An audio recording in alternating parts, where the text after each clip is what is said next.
Dungan sa ika-32 nga anibersaryo sa Purok Kagasan ang pagpanghatag og food pack sa kapin sa 600 nga mga residente. Usa ang senior citizen nga si Nanay Susan Batyansila sa mga nakadawat.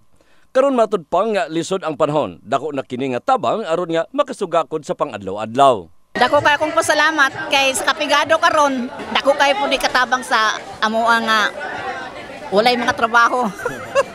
Igora nagpaabot sa senior citizen. At least dugang-dugang na dako kay pasalamat mi nakadawat mi ingon ani. Salamat ko kay Mayor sa iyang mga programa, sa iyang ayuda diri sa Kagasan. Thank you so much po, Mayor.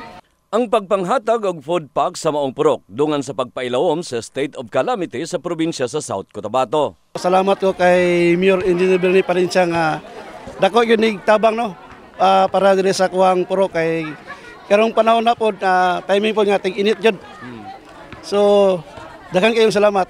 Karon mga semanaha or the following week magkaroon sa another nato nga rice or food pack distribution.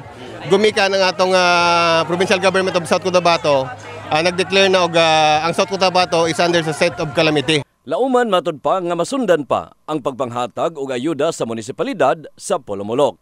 In the heart of changing lives, kini si Brigada Dani Case sa Brigada News Jensen. Brigada News.